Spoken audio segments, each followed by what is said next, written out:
என்ற பசு ஒரு நாளைக்கு கலப்பின பசு இருந்தால் 15 லிட்டர் பால் தான் கொடுக்கும். நான் வெளிநாடு அமெரிக்கா சென்றேன். அங்கே பஃபலோ பால் பண்ணைக்கு போனேன். ஒரு பசு 65 லிட்டர் பால் கறகுது. அதே கலப்பின பசுவை நம்ம தமிழ்நாட்டில் உருவாக்கி நம்முடைய விவசாய தொழிலாளிக்கு இலவசமாக கொடுக்கும். அந்த திட்டத்தின் அடிப்படையில் தான் சேலத்துக்கு பக்கத்தில் 1020 ஏக்கர்ல 1000 கோடியில் பிரம்மாண்டமான கால்நடை பூங்கா கட்டி முடிச்சேன்.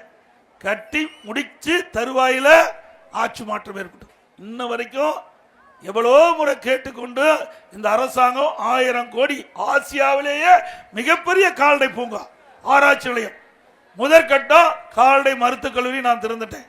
அதுக்கு பிறகு போன ஆண்டு அது அப்படியே ஸ்டாலினுக்கு திறக்க முடியாம மனம் இருந்தாலும் வேற வழி இல்லை. சட்டமன்றத்தில் தொடர்ந்து நான் வலியுறுத்திய காரணமா அதை ஸ்டிக்கர் ஒட்டி ரிப்பனை கட் பண்ண அப்படி கிடப்பில் போட்டோம். இந்த கால்நடை பூங்காவில் கலப்பின பசுக்களை உருவாக்கி நம்முடைய சீதோசன நிலைக்கு அந்த பசு வளரும். 40 லிட்டர் பால் கொடுக்கும். ஒரு நாளைக்கு 40 லிட்டர் பால். அந்த கலப்பின பசுவை ஆராய்ச்சி நிலை மூலமாக உருவாக்கி நம்முடைய விவசாய தொழிலாளிக்கு நாங்கள் கொடுப்பதற்காக திட்டமிட்டு அதை செயல்படுத்தினோம். மீண்டும் உங்களுடைய ஆதரவோடு ஆட்சி மலரும். அந்த கலப்பின பசு நம்முடைய தொழிலாளிக்கு பெண் தொழிலாளி கொடுக்கப்படும்.